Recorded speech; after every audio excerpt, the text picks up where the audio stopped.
It was dreadfully cold.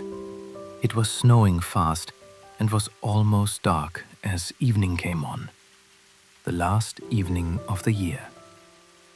In the cold and the darkness, there went along the street a poor little girl, bareheaded and with naked feet. When she left home, she had slippers on, it is true, but they were much too large for her feet, slippers that her mother had used till then, and the poor little girl lost them in running across the street when two carriages were passing terribly fast. When she looked for them, one was not to be found, and a boy seized the other and ran away with it, saying he would use it for a cradle some day when he had children of his own. So on the little girl went with her bare feet that were red and blue with cold. In an old apron that she wore were bundles of matches, and she carried a bundle also in her hand. No one had bought so much as a bunch all the long day, and no one had given her even a penny. Poor little girl. Shivering with cold and hunger, she crept along, a perfect picture of misery. The snowflakes fell on her long flaxen hair, which hung in pretty curls about her throat. But she thought not of her beauty, nor of the cold. Lights gleamed in every window, and there came to her the savory smell of roast goose, for it was New Year's Eve, and it was this of which she thought. In a corner formed by two houses, one of which projected beyond the other, she sat cowering down. She had drawn under her little feet, but still she grew colder and colder. Yet she dared not go home, for she had sold no matches and could not bring a penny of money. Her father would certainly beat her, and besides, it was cold enough at home, for they had only the house roof above them, and though the largest holes had been stopped with straw and rags, there were left many through which the cold wind could whistle. And now her little hands were nearly frozen with cold. Alas, a single match might do her good if she might only draw it from the bundle, rub it against the wall, and warm her fingers by it. So at last she drew one out. Wished, how it blazed and burned! It gave out a warm, bright flame, like a little candle, as she held her hands over it. A wonderful little light it was. It really seemed to the little girl as if she sat before a great iron stove with polished brass feet and brass shovel and tongs. So blessedly it burned that the little maiden stretched out her feet to warm them also. How comfortable she was! But lo, the flame went out, the stove vanished, and nothing remained but the little burnt match in her hand. She rubbed another match against the wall.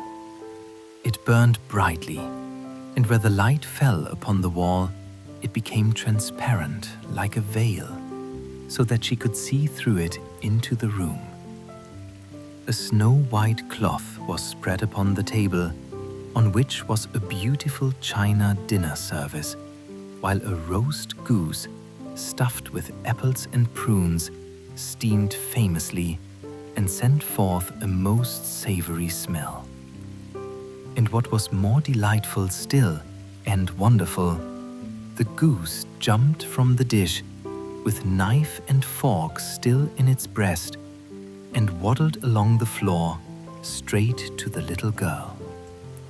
But the match went out then, and nothing was left to her but the thick, damp wall.